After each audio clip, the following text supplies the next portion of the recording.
Hi, I'm Lee. Welcome to the channel. I hope you're having a lovely day.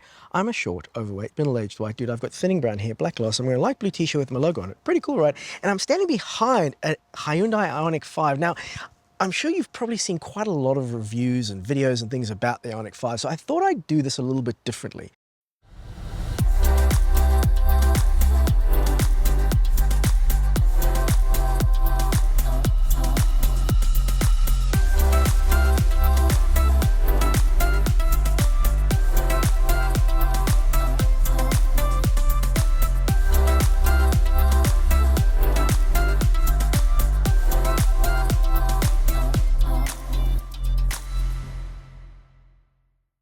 2 points to make. Number one, I don't feel like I do reviews because, as the name of the channel would suggest, I'm not a car person. So you probably don't want to take my advice or my views on car stuff because I don't know what I'm talking about when it comes to cars, but I do know about electric cars. So what I try and do with these videos is I try and do an overview of the car and look at all the features possible, because what works for me may not work for you, and what works for you may not work for me, and let you make the decision if this is the car for you. Now, the second point that I want to make is, because this car is not that new, it's probably been out for a year or so, I thought what I'd do is I'd look at this car, but look at it as a second-hand purchase. One of the reasons for that is when Hyundai very graciously allowed me to borrow this car for a week, they actually mentioned that I could have it for a little bit longer, because after I give this car back, they're going to sell this media unit because it's done 8,000 kilometers and I guess they don't need it as a media vehicle anymore. So I thought what we could do is look at it as a second-hand unit and look at the value proposition from that point of view. So let's talk a little bit about if you were buying a Hyundai IONIQ 5 brand new. There's 4 models in Australia now. There is the standard rear-wheel drive, which starts at $73,244. Then there is the Dynamic, which is starting from $84,794. And then there is the Epic, which is this fancy one, which starts at $96,000 brand new. And then there's the N, which I haven't put details up because that's just crazy for racing stuff. If you're into that, have a look at the IONIQ 5N. So what would you be looking at if you were looking to buy one of the Epic models secondhand? Last night I had a quick look on car sales, and one of these was going for $79,500, which is a fair bit cheaper than what it would cost new. So let's have a look at sort of what the car looks like to begin with. The look of a car is a very individual thing, and what some people like, other people might not like. It's a very personal taste sort of thing. I really like the look of this car. I think it's because I'm a child of the 80s. I think when we thought about what cars would look like in the future in the 80s, this is pretty much what it was going to look like. It's kind of squarish and kind of techy, but a bit retro. Lots of cool things, lots of lovely details. I don't normally go into the details of the looks of the car, but I think this one bears covering because there's some really lovely details. You've got the pixel lights in the front, you've got the really awesome pixel lights in the back. I definitely recommend going and having a test drive and having a look at the car because, at least from my experience, it looked a lot different in photos and videos than it looked in real life. It's definitely quite a bit wider and bigger than I thought it was going to be, not in a bad way, when I had a look at it. So let's have a look at some of the other details with this one. So one of the first things you'll notice is that this car has the digital mirrors, or whatever you want to call them. So you actually have these side mirrors that are cameras, and they're displayed on little screens in the front there. I'm not sure about it. Like, I'm quite techie, so I thought when I first saw the car, I was really keen to try it. Having tried it, the first thing I noticed is that because the screens for the cameras are a little bit lower than where a mirror would normally be, my muscle memory sort of looks up, and then I've got to look down a little bit to see where the mirrors are. Having had the car for a week, though, I have gotten used to it. Now it's pretty much stock standard, but I'm not sure how much it adds to the experience. But again, your experience might be different. Now let's have a quick look at the key and how that works. So this is the key for the car. You've got 1, 2, 3, 4, 5, 6, 7 buttons. So you've got the top button, lock and unlock. You've got your hold button for turning the car on or off. You then got another hold button to open or close the charge port. You've got a button to open and close the boot. One thing to note, this is key about all Hyundais and Kias, is that when you're using the remote to open or close the boot, you do have to hold the button. If you let go of the button, the boot will open completely, but when you're closing it with the button, if you let go of the button, the boot will stop closing. Now that's a safety thing, which I think is a good thing, but it is something to be aware of, that if you are closing the boot with the button on the remote, be sure that you watch it and make sure that it closes completely before you let go of the button to make sure that it does close properly. Underneath that, you've got these two other buttons for making the car go forwards or backwards. Now, this is a phenomenally cool feature. So let me just step back for a moment. And what this does is this lets you move the car backwards or forwards simply by using the remote. So what I do is I hold down the hold button for a couple of seconds. The car will sort of flash and the screen will come on, and that way you know that the car is switching itself on. And the car will then beep and go on like that. And then you can just hold down the forward button and the car will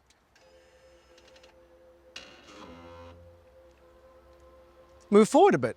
Take your finger off the button, it stops. And with the back button, just push the back button and the car will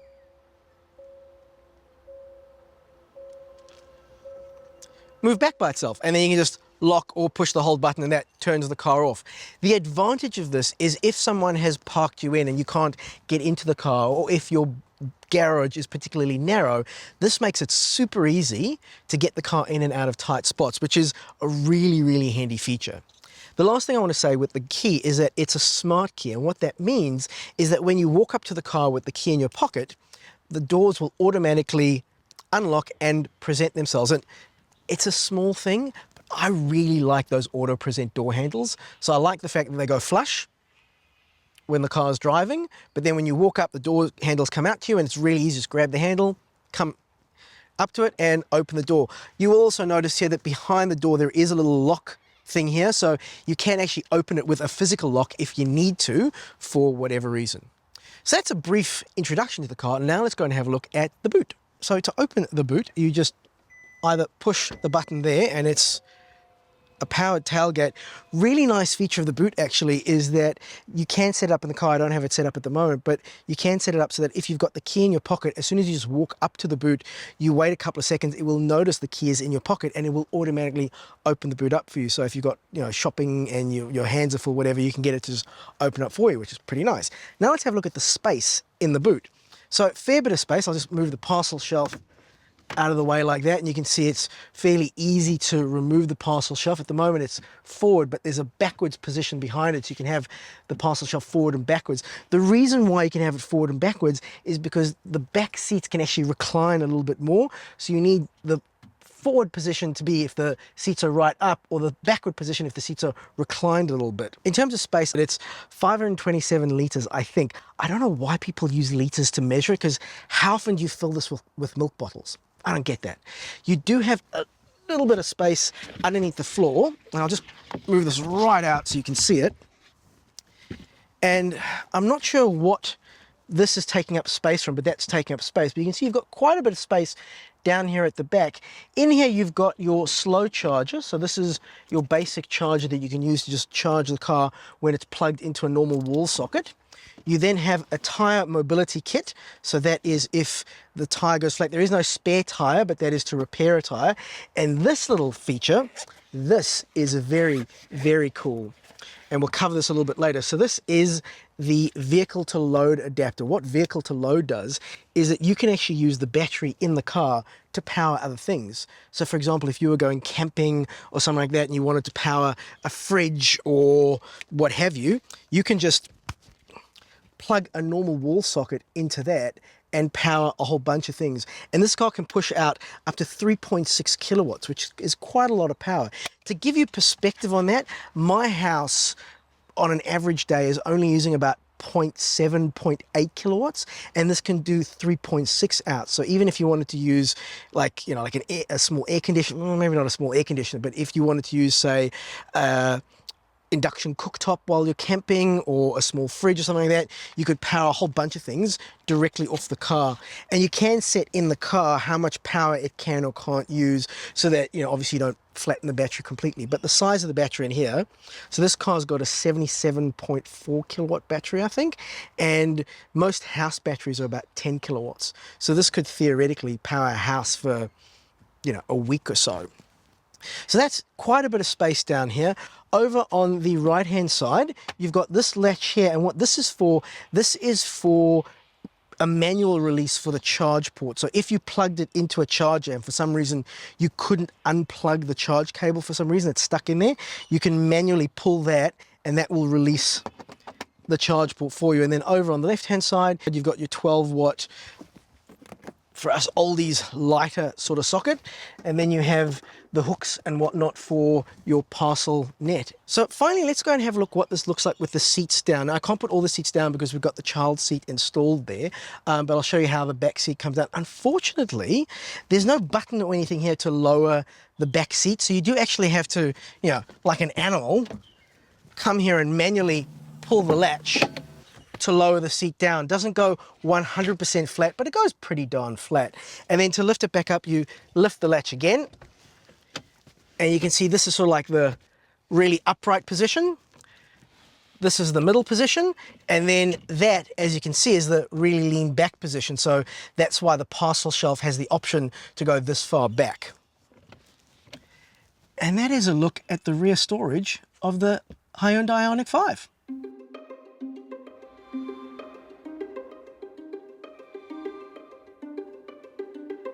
Now, being an electric car, a really nice thing is that because there's no engine in the front, there is a little bit of storage space. Not a huge amount, but a little bit. So to open up the front, it's the traditional sort of handle down here by the driver's side. And then there's a little latchy thing in the middle here, which you just push across.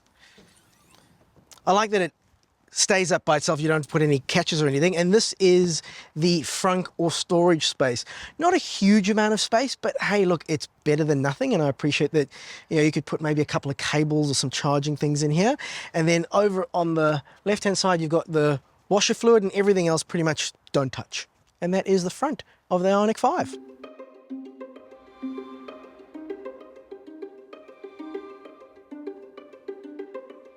Let's have a quick look at the charging port. Not too much to look at, but worth looking at. So to open it up, you can either use, you know, a button in the car, button on the key, or you can just push down on that when the car is unlocked. You've got your standard CCS plug, so that's your AC charging for your slower charging at home or at where have you. And then you've got this to pull off to get your faster DC charging, so when you're doing the fast charging. I like the fact that this is attached, so it's not, you know, just sort of, you don't have to sort of faff about and worry about where it's going to fall off. You then have this indicator here that shows your state of charge, so, you know, very low, getting higher, higher, higher. I like the fact that you've got this, so better than nothing, but I would prefer if we had a digital thing with actual numbers. You could see you're at like 91, 92, 85, what have you. But yeah, that's all there is to it, and then you push this button to close it.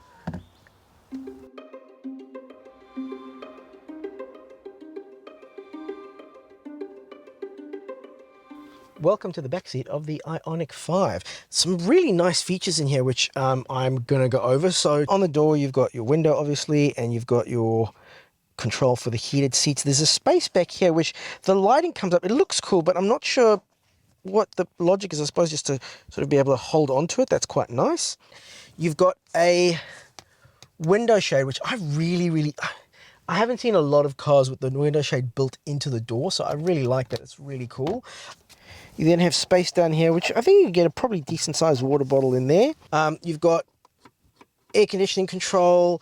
You've got obviously the door handle. You've got a nice little, I don't know if you can see that, but you can see it's got nice little mood lighting around the speaker there.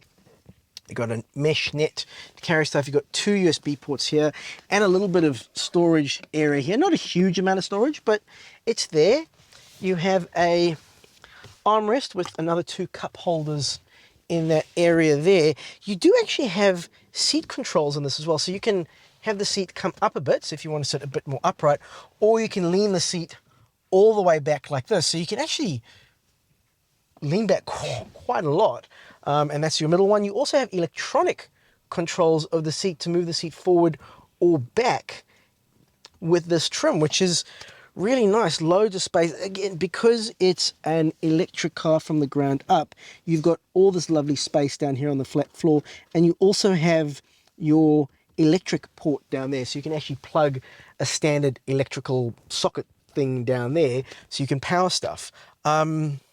Not a lot to cover in here really, but it's really nice. And again, I'm all of 5'4", so I'm not going to take up that much space anyway. But even if I move the seat back a little bit,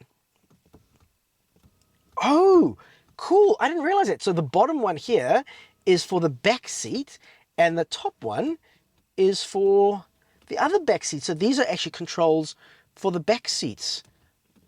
Oh, that's cool. Okay, well, there you go. So the controls on the passenger seat here are actually not for the passenger seat. They are actually for the back seat. So you can use the buttons on the back seat to move the seats forward or back, or you can use the control down here on the bottom. You've also got a light and a hook. Interestingly enough, on the left-hand side, there is no coat hook, but on the right-hand side, there is a coat hook. Don't know why they skimped on the extra coat hook, but there you go. So yeah, quite spacious, very comfortable, and yeah, nice back seat here in the IONIQ 5.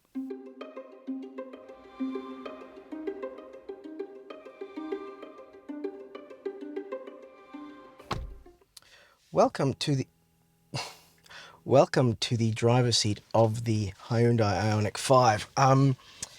First thing that I want to talk about is it's very spacious. You know, it's very spacious. I'm going to say it's very spacious, all that kind of stuff, but I think sometimes I forget, because I mainly look at electric cars, I forget just how spacious they all feel. But for, you know, not that big of a car on the outside, it's all a bit TARDIS-like on the inside. So lots of stuff to go through. Let's get started. Here on the driver's side door, you have all the functions you could imagine. You've got the button to fold in the mirrors.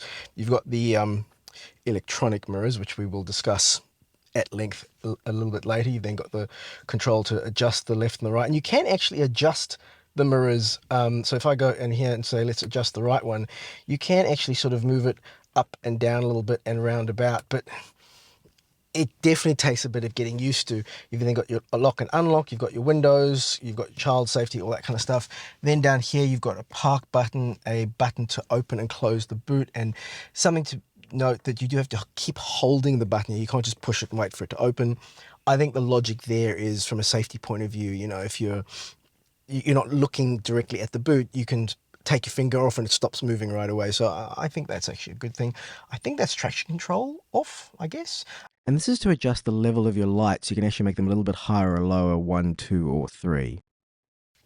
On the steering wheel, we'll get to that a little bit later because you need to have the car on to really see what's going on there. Storage, interestingly enough, this is a drawer, not a shelf, but nice. It gives you lots of space. The center console here, I think it's got tons of space. Down there at the front, you've got your USB and your 12 volt. All the USB ports are USB-A. I would certainly hope that the next model of this will be all USB-C. Like, for example, I reviewed the EV9 a couple of weeks ago, and that was all USB-C. So I'm going to guess they're going to go USB-C once they renew this car.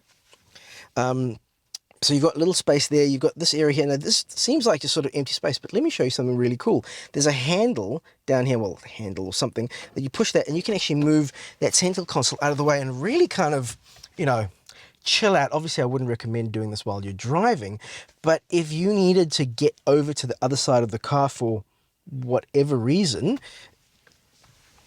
I don't know why I like this so much, but I really like how you can just have that there. And this is one of the beauties of the car being, you know, all electric from the ground up. They don't have the drive shaft. I think it's called the drive shaft down the middle. So you can have flat floors in the front and the back, and then you can move that forward if you want.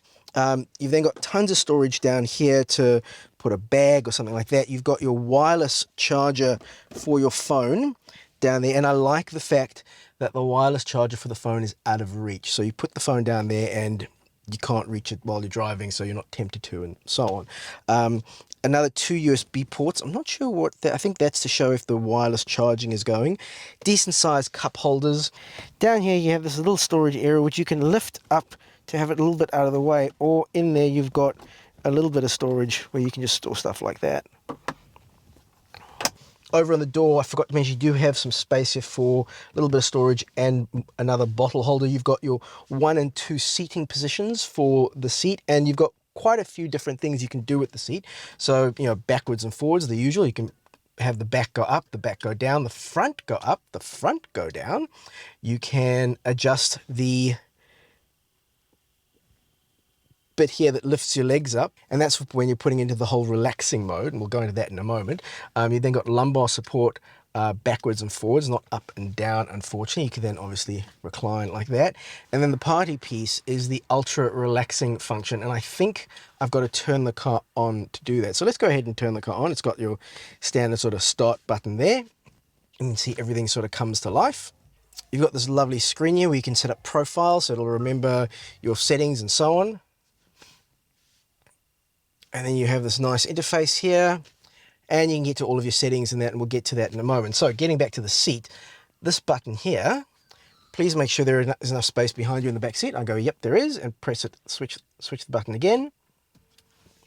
And the seat will put you into relax mode. The idea behind this is if you want to have a bit of a nap whilst you're charging, and that's the bit that gets me quite excited about this. So yeah, you can just sort of chill out. It is quite comfortable. I don't know if you can even see me anymore, but take my word for it, it's comfortable. And then just push the front of the button and it puts you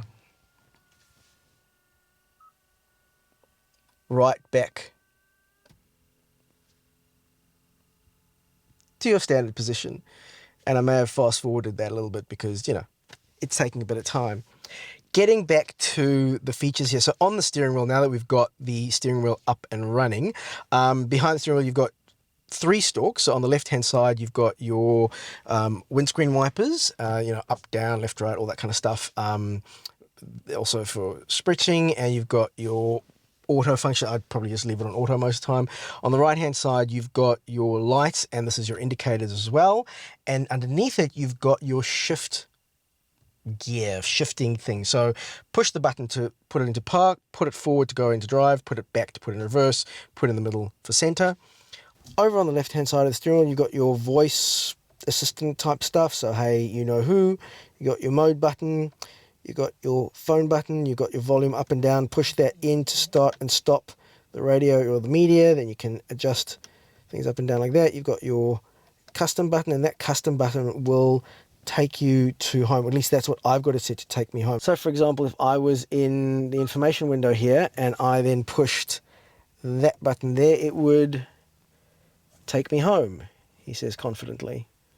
There you go. Over on the right hand side, you've got your driver assistant function. So this is to change your mode functions in the dash. I'll show you that in a moment. You've got your adaptive cruise control, you've got your lane keep assist, and you've got your following distance, and this will adjust the following distance, all that kind of stuff. I'll show you what this button does here. So if we focus on that menu, as I push that button, that changes what it shows in the center screen. Now when you change the drive modes, you can see that the interface does change. It looks a bit different and the color changes. So it's very easy to see what drive mode you're in and what's going on there. And then finally you have these paddles on the back of the steering wheel, left and right. The left-hand side will increase the amount of regenerative braking, and the right-hand side will reduce the amount of regenerative braking that you're doing with the car. Underneath the display, you have your center controls here. So you've got your 360-degree camera, and you can see there that you can bring up a 360-degree view and see what's around the car, and you can see actually there's quite a bit going on around the car. So that is your 360-degree view. You can also see the front camera and the back camera on that, and we'll just turn that off. You then have a dial to tune your radio. You've got your volume. I do really like the fact that there's actual physical controls. I like physical, as much as I love touchscreen stuff, I do appreciate physical control. On the side and the front, you've got your ways to adjust the airflow of the aircon. I'm just going to turn the aircon off. But you can see here you can change your aircon and your climate control there. You can bring up, that gives you your nav information. You can also bring up your media. So at the moment it's set to the radio that it came to. And then you've also got that custom button, which is different. So you've got a custom button here and a custom button on the steering wheel, and you can set those to whatever you like. Now that we're into the menu, let's have a quick look through the menu and see what things you've got in here. So if you're going to EV, this shows us all of our EV stuff. So for example, here it shows you that we are 1.9 kilometers away from an EV charging station. With our air conditioning off, we've got a range of 397 kilometers. What I like is if you turn the air conditioning on, it then shows you its predicted range with the air conditioning on, which not a big deal, but I like that it goes, hey, if you want to scrimp out another 15 or so kilometers of range, you can just turn the aircon off, and that'll give you a little bit more range. If you tap on this little cogs button here, this is for your settings. That'll bring you into your EV settings, and at the moment the car is set to charge to 100% when it's on DC or AC charging. You can then set your AC charging rate. This is something I don't particularly like about this platform of vehicles. You've only got a maximum, a reduced, and a minimum. So maximum would give you 7 kilowatts on a AC charger, which is sort of the max, or 11 if you were on 3-phase. Reduced will give you about, I don't know, 5 or 6, and minimum will give you 4. You can't have it less than 4. Sometimes I want to charge even slower than 4, so I might want to charge at 3 or 2 or very rarely 1, but let's say I wanted to. I don't have that option. I can only do max, reduced, and minimum. I can't set the actual number, so it would be nice if you could do that.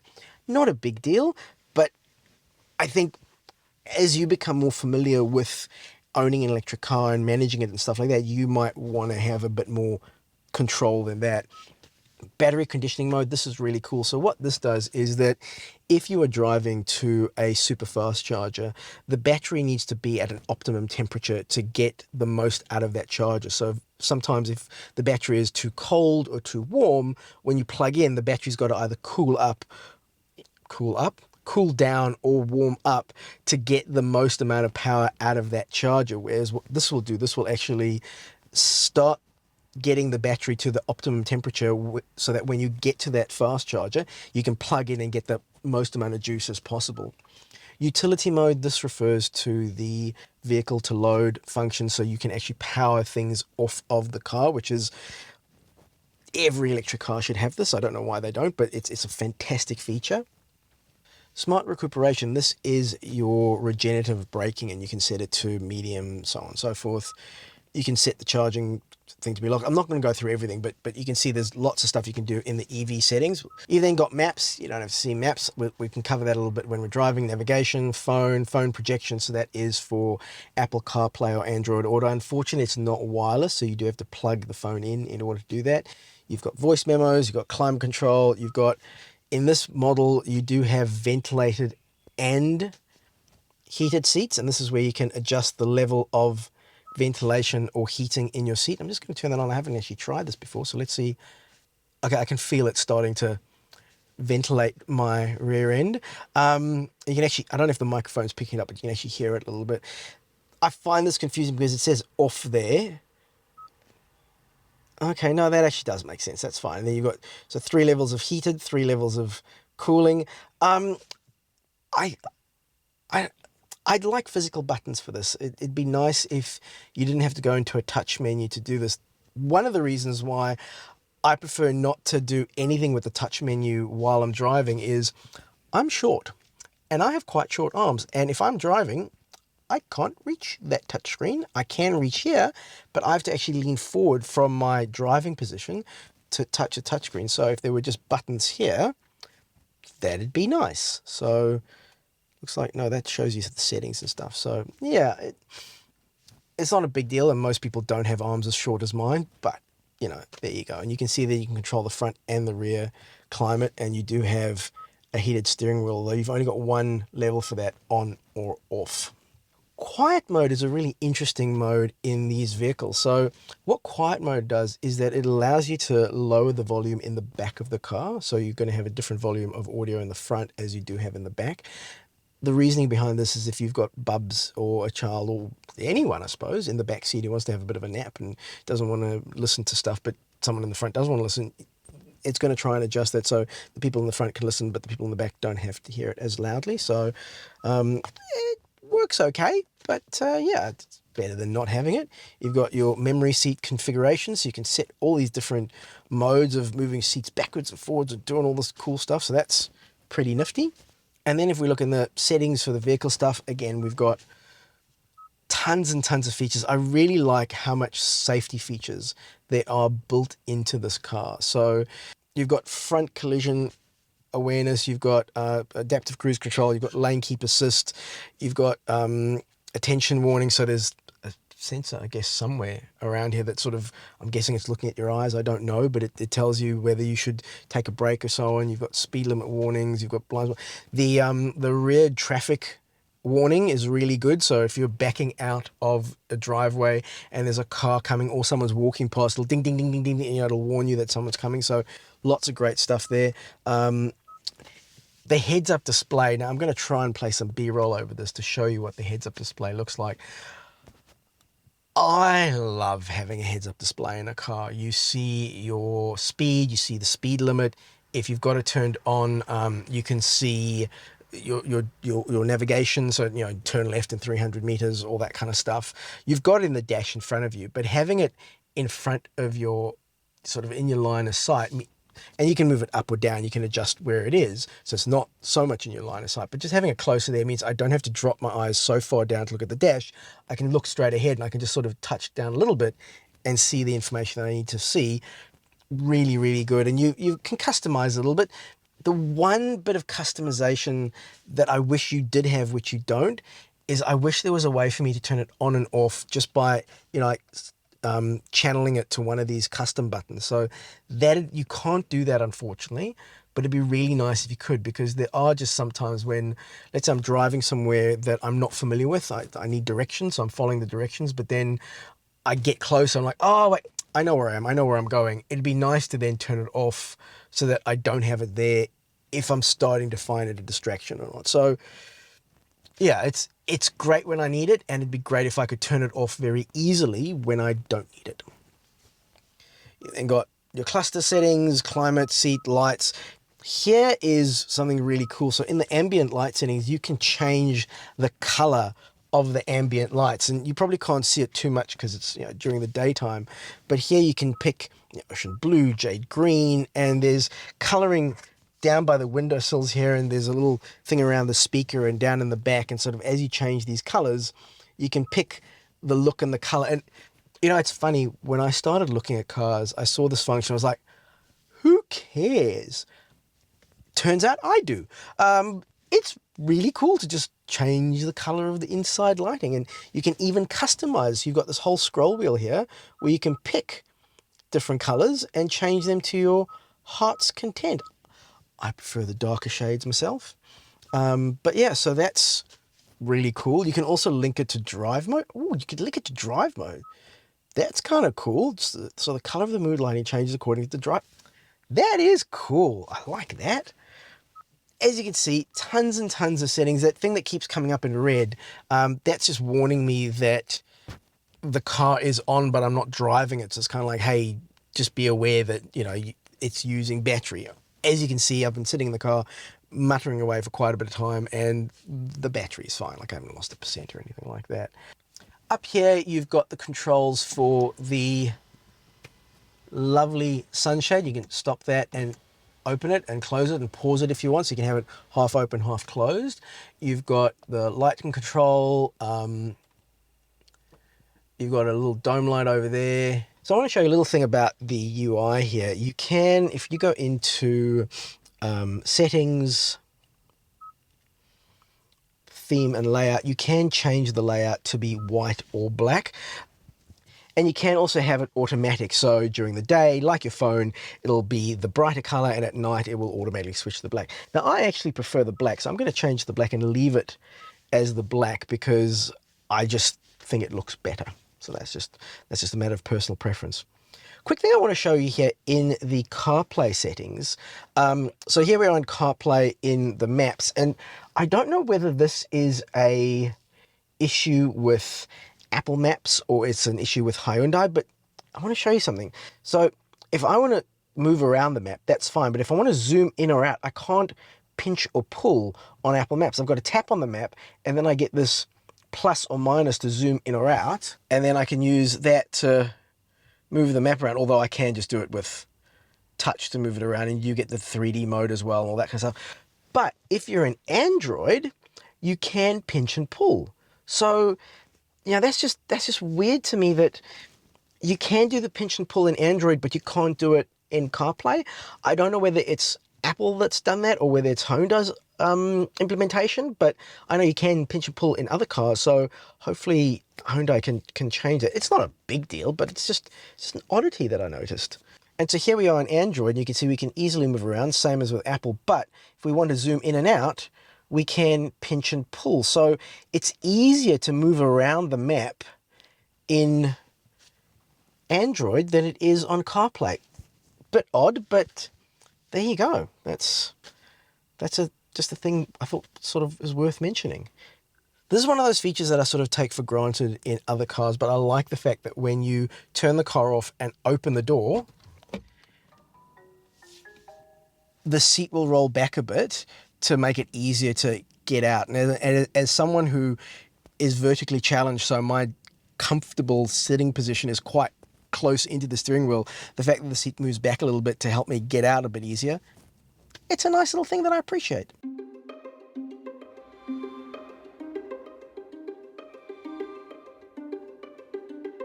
So let's have a look at what it's actually like to drive. So to turn the car on, you can either push the start button once and then hold your foot down on the brake and push it again, or just hold your foot down on the brake, push the start button once, the car comes on, it's in drive, all that good stuff. You shift it into gear. And I suppose before we even get started, before I even shift it into gear, what I want to talk about a little bit is some of the safety features that are on the car, because there are tons and they're really good. One of the first ones is that when you put the indicator on, it shows you a blind spot camera here in the dash, which is really, really useful. So you can see there, it's showing you the blind spot camera there. You've got cross traffic alert. So if you're trying to reverse out of a spot and there's a car coming across behind you, the steering wheel vibrator will give you a kind of sort of warning. So really good features there. Put it into gear, so put it in reverse, and as soon as you put it into reverse, or if you're traveling at low speeds, your cameras all come on here. And you can either have the back of the car like that view, you can have the back of the car like that view, you can have the side views, or you can have your 360 view. So lots of options when you're reversing or anything like that. So having all those cameras and all the sensors, and the sensors will sort of beep, beep, beep, beep, beep if anything is really close while you're driving at low speeds. In fact, what I might do is I might actually park next to one of these cars that are parked here, and I'll show you how it beeps when you're really close to something.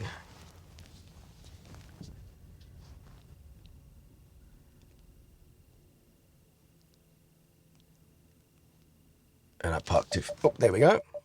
So there we go, it's warning us that there is something in front of us. So I know lots of cars have this and is fairly typical, but it's still, there's lots of nice safety features in the vehicle, which is good.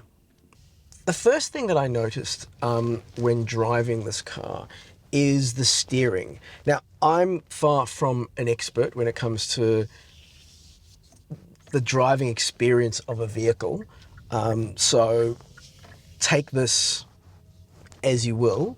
But basically what I've found is that the steering is, it's light, and that's not in a good way or a bad way, it's just something that I noticed.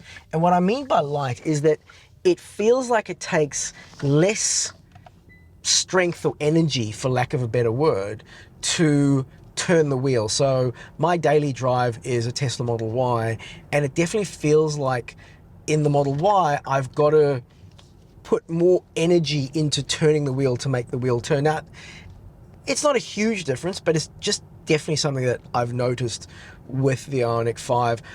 I think within, a couple of hours you'd be used to it. So again, neither here nor there, but something to be aware of. In terms of comfort, the suspension is very comfortable. I haven't driven a lot of cars, so I'm not a huge, I don't have a huge pool of things to judge it by, but it is a very comfortable drive, and I would definitely say that, bumps and all that kind of stuff, it handles the road very nicely. Then in terms of vroom, it definitely vrooms. It does have 3 driving modes. So the normal driving mode is what I normally leave the car in, which is, I think, just called normal. Then you have sports mode and you push the drive mode button and everything goes red. And something that the car does, which I don't particularly like, is when you put it into sports mode, it actually speeds up a little bit. So if your foot is in the exact same position on the accelerator, as you put the car into sports mode, it'll actually jerk up a little bit, which once you get used to it, it's fine. It's not a big deal. But the first time I did it, I was like, hey, whoa. Yeah, again, the way the car was behaving changed without me expecting it to change. So that was not great. You then have eco mode, which obviously sort of dampens everything down. And when you put the car into eco mode, it does the opposite of what it does when you go into sports mode. So in sports mode, the car sort of jumps forward a little bit. And when you put into eco mode, it jumps back a little bit because it kind of slows you down. So I don't know. It's once you know that that's coming, that's fine. But if you don't know it's coming and it's the first time you've done it, it can be a bit, just hopefully no one's in front of you or behind you too closely, because the car's going to go a little bit forward or it's going to go a little bit back. So be aware of that. My first sort of thing that could be better, and this is across all Kias, all Hyundais, you see the car just beat because the car in front of me was moving, which is good. So it's got that little, if you're sitting at a set of lights and you're daydreaming a little bit and the car in front moves, the car will tell you, hey, time to move. So the thing that I was going to say, which is across all Kias, Hyundais, Genesis, all the platforms, they do this, and I really wish that they didn't, is to do it the one-pedal driving. So if you're not familiar with what one-pedal driving is electric cars will slow the car down. Instead of using the brakes, they will slow the wheels down, and they will take that energy of slowing the wheels down and put that energy back in the battery. Now, some cars will do that when you put your foot on the brake. So even though you're putting your foot on the brake, instead of using the brakes, the car is using that regenerative energy slowing down feature. Or alternatively, it could be using a little bit of brake, all over the place. But the cool thing about regenerative braking, and this is something that, and this guy's not going to let me in, is he? No, you just. Now the safety feature is the blind spot awareness. So, if you're indicating and someone's in your blind spot, it'll beep. Even when you're not indicating and someone is in your blind spot, it'll show you in the dash and it'll show you in the heads-up display, and we'll get to the heads-up display in a moment. So back to regenerative braking. So in some cars it uses the brakes, but in other cars, in fact most electric cars, it will let you do what's called one-pedal driving. So instead of putting my foot on the brake to slow the car down, I just lift my foot off the accelerator. And as I lift my foot off the accelerator, the car will slow down quite dramatically, even to the point where you can bring the car to a complete stop. Now, the Kias, Hyundais, and Genesis vehicles have got multiple modes of that and use the paddles on the steering wheel to adjust that. So if I adjust to level 3, the car will slow down quite dramatically, but it will still roll a little bit. It won't come to a complete stop. If I go down to 2, it'll roll even more, go down to 1, go down to 0. Now, when I'm in 0, it'll pretty much behave like a normal automatic vehicle, and I've got to use the brakes to slow myself down. Putting my foot off the accelerator doesn't slow the car down in any way, it'll just sort of coast. It also has an auto mode, which if you hold down on the right-hand paddle, it'll put it into auto, and then the car will adjust the strength of the regenerative braking depending on the traffic conditions. I really don't like that. So I use the left-hand pedal to turn the auto off, and then I will actually, no, you got to hold down the right-hand pedal to turn the auto off, and then use the left-hand pedal to go all the way to level 1, 2, 3, and then 4. And 4 is called I-pedal, which is full one-pedal driving. So now, I'm not going to do it because I'm driving on the highway and I'd cause an accident, but I could take my foot off the accelerator and the car will slow down and come to a complete stop without me ever touching the brake. Now, I love this feature, and it took me about a day of driving an electric car to get used to it. Now, I could never go back. I love using one-pedal driving. The thing that bugs me, and I've taken a long time to get here, but the thing that bugs me about the one-pedal driving in the Kias, Hyundais, and Genesises is that if you put the car into I-pedal mode, so full one-pedal driving, as soon as you take the car out of gear and put it back in gear, so if you put the car into reverse or put the car in park, when you put the car back into drive, it will revert to level 3. It won't go back to full one-pedal driving, which besides being frustrating that every time I change gears, I've got to remember to hit the left-hand pedal to put the car back into regenerative braking, full regenerative braking, I actually think that's dangerous because I'm putting the car out of gear, and when I put the car back into drive, the car is not responding with the same settings that I had it set when it wasn't in drive. So I don't know why Hyundai chooses to do this, but I really wish that they would make a setting so that if you do put it into one pedal driving or iPedal, it stays there. Now, you would have heard a little doot-doot there. So what that is the lane keeping assistance. And I'm just going to get off the highway here to demonstrate the one pedal driving. So I've now lifted my foot off the accelerator and I'm not touching the brake. I'm not going near the brake. I'm simply feathering the accelerator to bring the car to a complete stop. And here we go. So I'm putting my foot down a little bit just to get me there, and then I'm taking my foot off the accelerator completely. And there we go. Complete stop without ever touching the brake, which is nice. While we're at it, so all that lane keeping assist stuff. So there's multiple features of the lane keeping. So what you heard there was just the normal sort of everyday lane keeping, which again, you can turn this all off if you want to. And the way that you know that it's on is that it's got that little icon of the car with the two lines on either side of it. And what that will do is if you start edging out of your lane, the car will beep at you. It'll flash that lane keeping thing. And if you've got this feature turned on, it will actually start edging you back into your lane.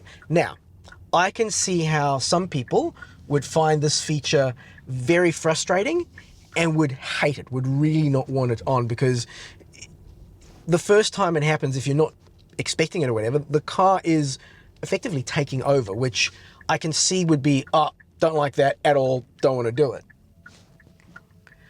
But I will say that after a little bit of time, I'd say just a couple of days of using it,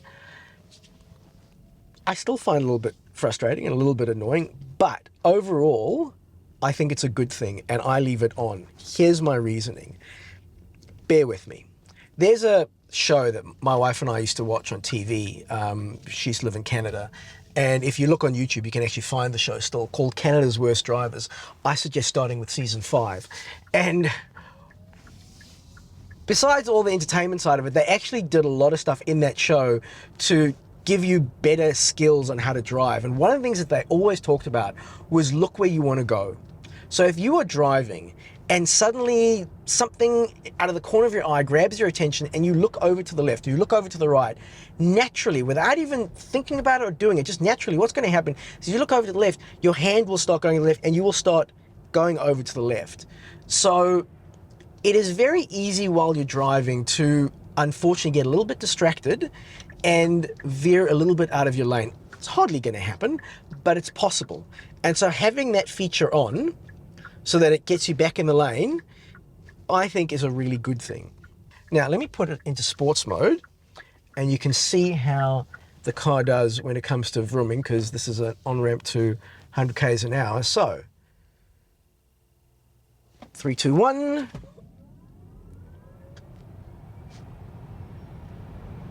And that's 100. And the poor car doesn't know what in heaven's name is going on in terms of lanes. Now that is one thing with the lane keeping assist. It does get a little bit confused if you start going into like a wider lane or something, and then it's like, oh, what's going on? And you just, you take over. And again, it doesn't force you into that lane. It just, sort of gives you a little bit of a nudge. So you can push against it. So you're always in control, I suppose is the thing that I want to make sure is very, very clear. I do like how when you put it into sports mode, everything goes red, which is unnecessary, but kind of cool.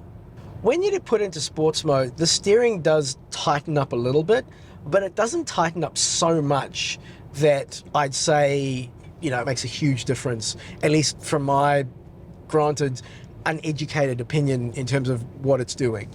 So now let's have a look at the driver assist functions that you have when you're on a highway. Now you could use these not on a highway, but they're most likely to be used on a highway, which is the adaptive cruise control and the lane keep assist for highway. So to turn on the adaptive cruise control, it's the button on the far right-hand side of the steering wheel, and that will turn on your adaptive cruise. And at the moment, it's set to whatever speed I'm at.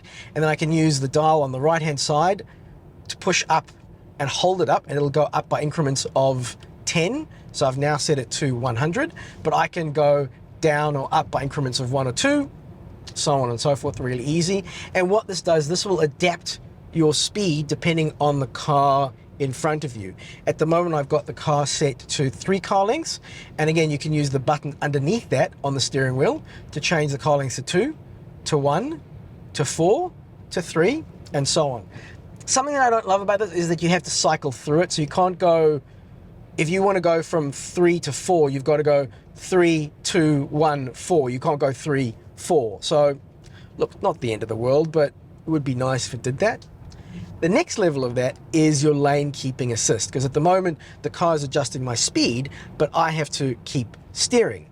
But if I push the lane keep assist button, which is in the bottom left-hand side of the right-hand buttons on the steering wheel, that turns on your lane keep assist, and you know it's on because you have the steering wheel icon on there in the dash, and you've got it on there in the heads-up display as well. Now, in terms of how it works, I think it works quite well. I haven't found it to be good or bad. It just works. It does what it needs to. And the thing that these two functions do really, really well for particularly long drives is it doesn't mean you don't have to concentrate. Absolutely, you still have to concentrate. But it does mean that you can concentrate 10% less.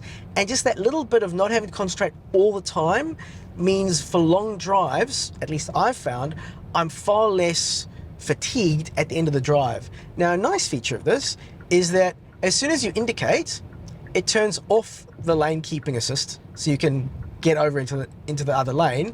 But as soon as you turn your indicator off, it will then turn the lane keep assisting back on. So you don't have to turn it on or off by changing lanes. You simply change lanes and then it'll turn itself back on. Even though I'm not a particularly driver's driver sort of thing, I will say that last weekend I went on an EV Groups drive thing on Sunday, and we went out to the Yarra Valley and we went on this lovely long bendy road, which, I mean, look, normally if I was in the passenger seat, I probably would have been throwing up. It was so windy, but luckily I was driving, so I was focusing on the drive. This car definitely handled the twists and the turns, and I can see how if you were someone who really enjoyed driving, which quite frankly, I don't particularly enjoy driving. It's not something, oh, let's go for a drive. That's just not my thing. But I think if you were the type to go for a lovely country drive in a Sunday afternoon, this handled the corners just fine, and I can see how I think you would have fun driving this car. This is a cool little electric thing. So I can't remember, I'll see if I can put in title somewhere the name of the road that we were driving on. But at one point when you're driving on this road, you're coming down this really, basically coming down a mountain effectively. And I took note of how much predicted range I had at the top of the mountain, because I figured the car was going to regenerate and put a lot of energy back into the battery on the way down. I had 4 kilometers more range at the bottom of the hill than I had at the top of the range. So because I was using regenerative braking to maintain my speed coming down that hill, the car actually got 4 extra kilometers of range into the battery from going down that really big hill, which is pretty cool, right? Overall, again, as I've mentioned before, I'm not a bad driver, but I'm not a professional driver. So, don't necessarily take my opinion as gospel, because I'm just an everyday driver. And as an everyday driver, I think the IONIQ 5 is a lovely car to drive. It's comfortable, it's responsive. You've got the different driving modes. If you want to be a little bit more sporty, you can be a little bit more sporty. All the safety features, again, they're optional. You don't have to use them, but they're there if you want to. And I like having them there. I feel a lot more comfortable. I feel pardon the phrase, I feel safer having them there, and it definitely means that I'm always aware of cars in my blind spot. I'm aware of more things around me. It's funny how often the rear traffic alert thing has been really handy. So if I'm backing out of the driveway, if I'm backing out of parking spots and it goes ding, ding, ding when a car's driving behind you, little things like that, I really like it. So overall, I think it's a lovely car to drive.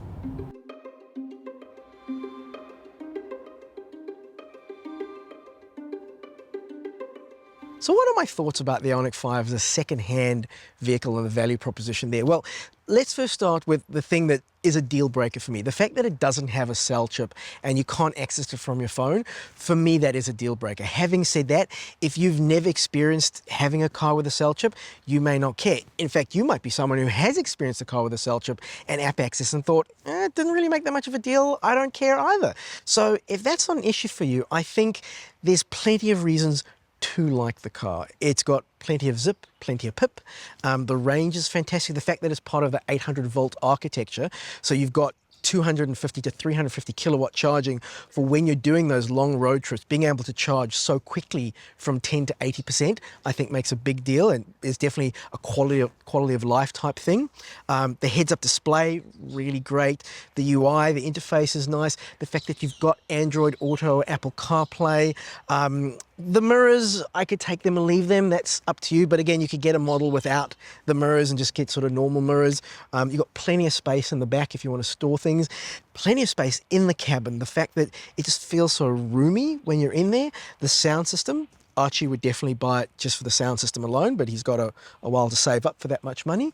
Yeah, I think overall, and then there's finally the look of the car. I think it looks really cool. So even though there are some drawbacks, I think the price is something to consider. You can't ignore that, but I think the price will come down in the second-hand market. I think all the features that you get from the IONIQ 5, it's definitely worth looking at either new, or if you can find it used with not too much mileage, also definitely something to look at. I hope this video was helpful. I hope it was useful. If you have liked or enjoyed this video, please like and subscribe. If you've already subscribed, thank you so much for your support. We'll catch you on the next one. Safe and happy driving.